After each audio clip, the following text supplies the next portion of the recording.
ஆண்டவர் உங்களோடு இருப்பாராக. உம் ஆன்மாவோடும் இருப்பாராக. யோவான் எழுதிய தூய நற்செய்தியிலிருந்து வாசகம்.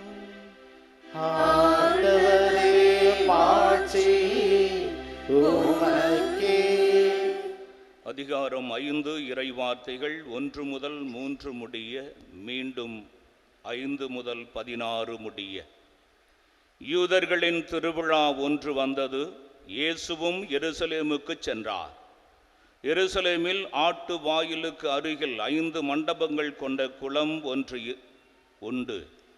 எபிரேய மொழியில் பெத்சதா என்பது அதன் பெயர். இம்மண்டபங்களில் உடல்நலமற்றோர், பார்வையற்றோர், கார் ஊனமுற்றோர், முடக்குவாதமுற்றோர் ஆகியோர் திரளாய் படுத்து கிடப்பர்.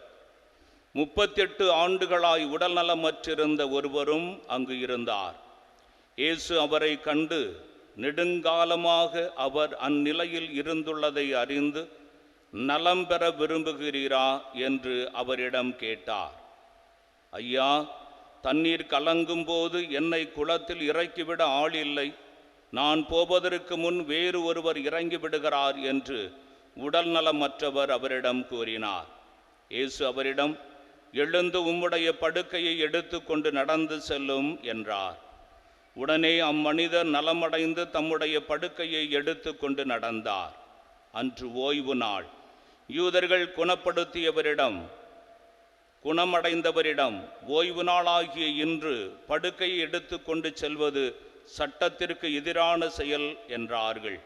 அவர் மறுமொழியாக, என்னை நலமாக்கியவரே உம்முடைய படுக்கையை எடுத்து கொண்டு நடந்து செல்லும் என்று என்னிடம் கூறினார் என்றார். படுக்கையை எடுத்து கொண்டு நடந்து செல்லும் என்று உம்மிடம் கூறியவர் யார் என்று அவர்கள் கேட்டார்கள். ஆனால் நலமடைந்தவருக்கு அவர் யார் என தெரியவில்லை. ஏனெனில் அவ்விடத்தில் மக்கள் கூட்டமாயிருந்ததால் இயேசு அங்கிருந்து நழுவி போய்விட்டார். பின்னர் இயேசு நலமடைந்தவரை கோவிலில் கண்டு, இதோ பாரும், நலமடைந்துள்ளீர்.